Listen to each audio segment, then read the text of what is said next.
my name is Stephen Key. You've been watching this channel. I know you're either thinking about an idea or you have a product that maybe you're launching and you're wondering how can you get great exposure and how can you get people to know more about your product. So I wanted to introduce you to someone that's wonderful that can help you. Sarah Shaw, is that correct? Last name Shaw? Okay. That's me. I just want to make sure I get that right. She does something really, really fun and remarkable. She can get your product in front of who? Major celebrities, big magazines. No, wait a minute, wait a minute. People. Okay, no, wait a minute. How exciting is that?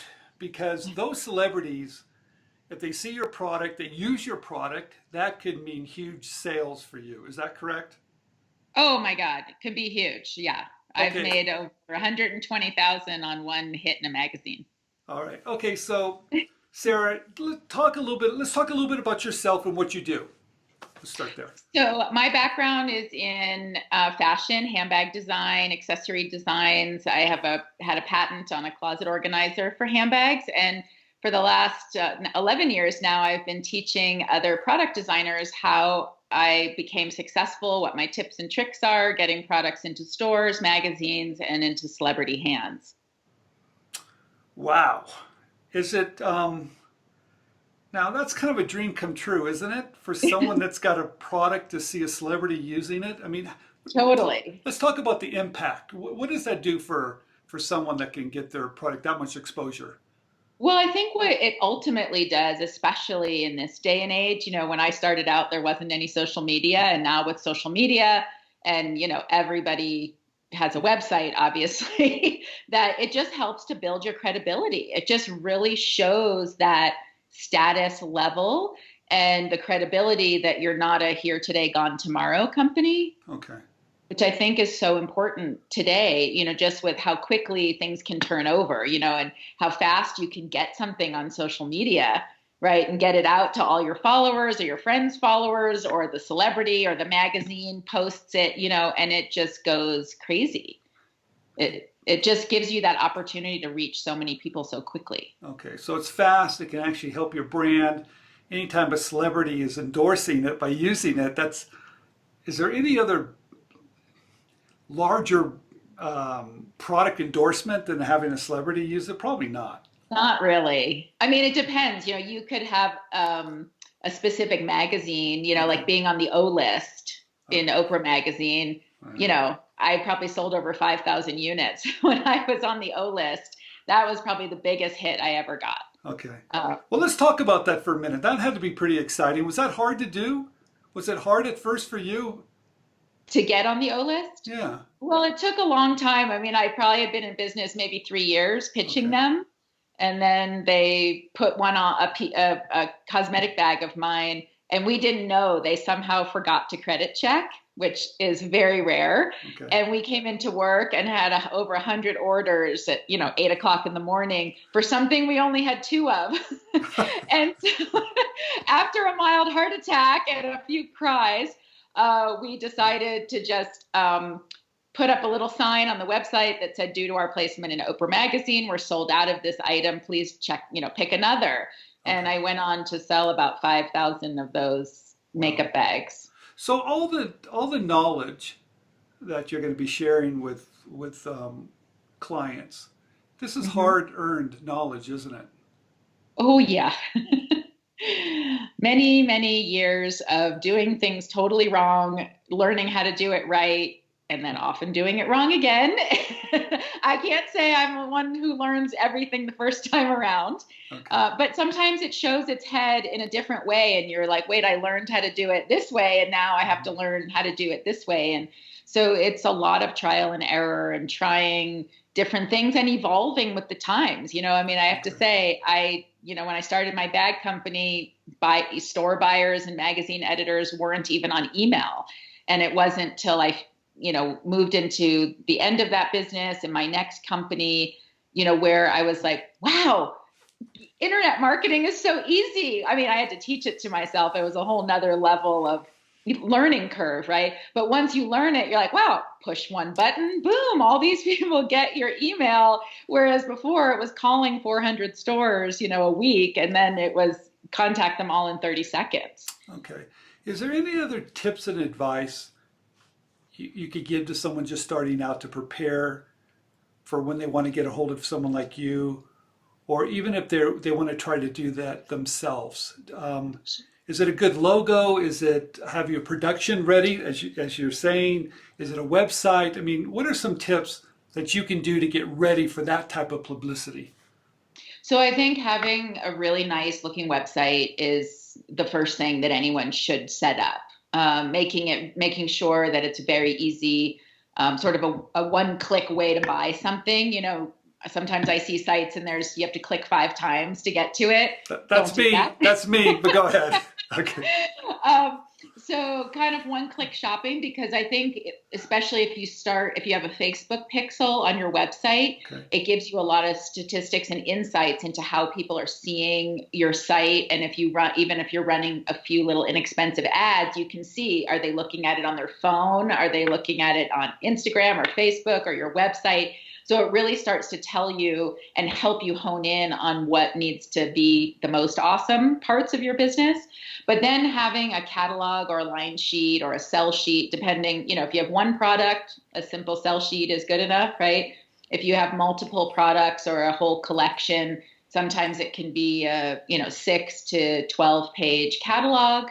And, when you're going out to stores, you want to show them wholesale prices. But when you're going out to the media or celebrities, you always want to only have retail prices, because you don't want to make a mistake and have the magazine print the wholesale price by accident. Ah! That's almost happened to me too in the beginning. But Okay. so really having all your ducks in a row, making sure that your presentation is professional, because you only have one opportunity to make a first impression and you need to make it a good one. All right. What about when you get out too early with any type of PR campaign and you're not really ready for it? Maybe you don't even have your maybe you don't even have your maybe you don't have stock in your warehouse. Is that a problem? Yes.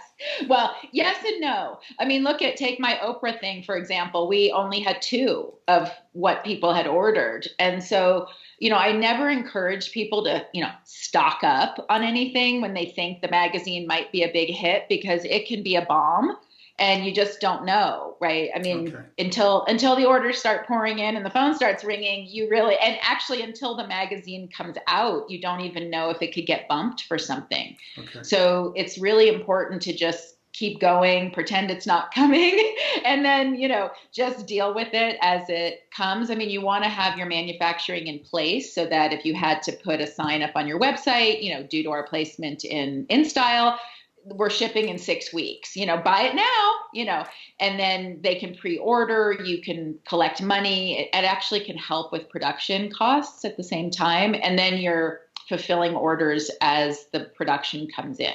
Okay. Once you get this publicity by a celebrity, can you reuse the image? Is that okay to do it? Do you do it, just ask for forgiveness if someone catches you? Or does it really matter today? Because it seems like a sharing world today. That everybody wants to share, companies want to share. Is that pretty much acceptable? Yeah, I mean, if it's a photo of a celebrity with your product or using it, I mean, I still use images from 20 years ago. I mean, I had lots of products in movies, and people still watch the movies, and it's relevant, right? If you want to make sure that you're using celebrity images when the celebrity is relevant in the world, if they get some bad press and it's not so great, yank it.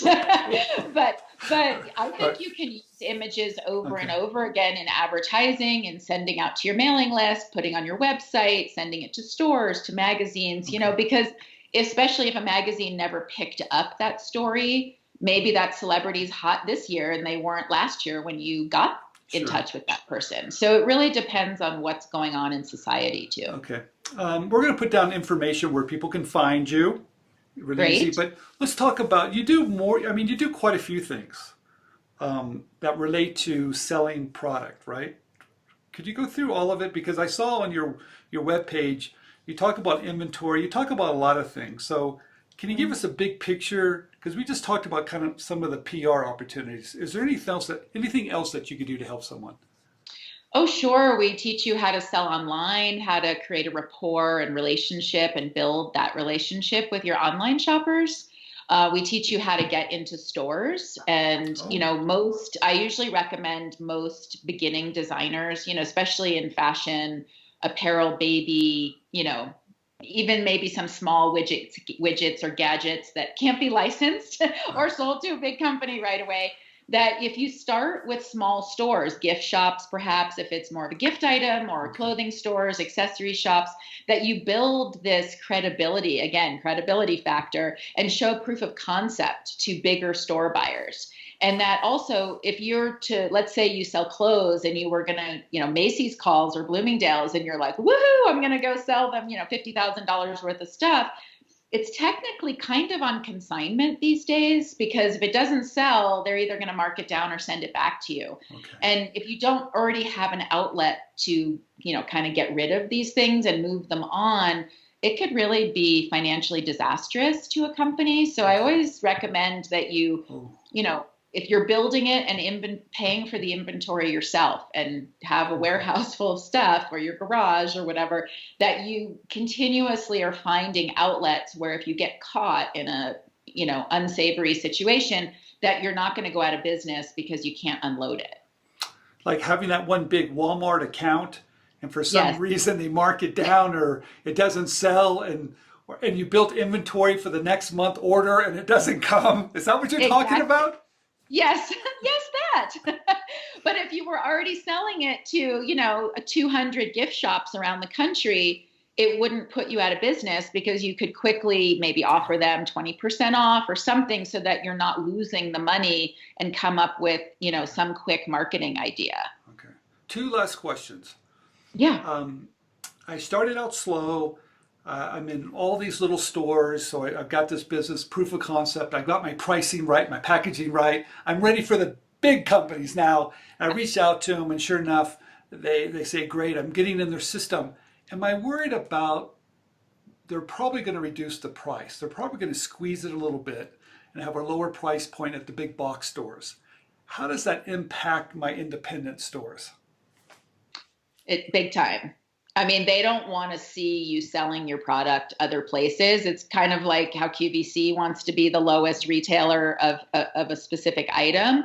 Whether if you're selling it for 20, they're going to sell it for 19.99 or maybe 16.99. So I think sometimes when you're going out to big box, if you've been selling to these small stores, maybe you put together a different packaging, or you combine three things, Okay. kind of like how Costco sells things in bundles, Mm-hmm. right? You're not going to sell one roll of toilet paper, you'll sell Okay. three, All you right. know.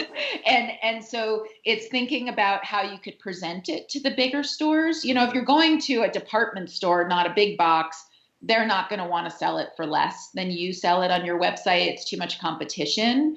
But with if you're going to Walmart or someplace, maybe you undo, it's one less little special thing or something, Okay. or when you're selling it to the boutique in the gift shops, you add a key ring or something, All right. that makes it Make more it a little special different. and valuable. Change that packaging. I know Costco is very good at that. Yeah. I've got so many questions for you, but Yeah. I'm only gonna ask one more. Okay. Um, okay, a company a big retailer wants to do a test first, and they actually don't want to do a brick and mortar test. They rather do an online test. Sure. Okay, so how important for me to make that a successful run on their online in order to get that retail? Um, Oh my God, I know everyone I know. I would ask them to buy one and I'd pay them back.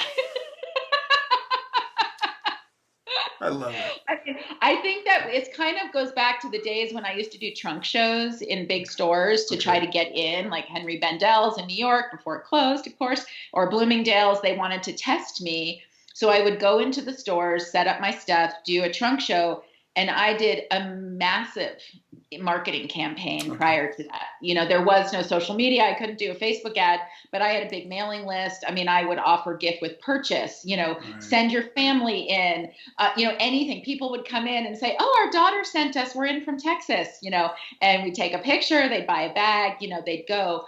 But I think that these days, no matter where you're selling, I don't care if it's in, Walmart or, the finest boutique in the world, they really rely on you as part of the marketing team to really push your stuff.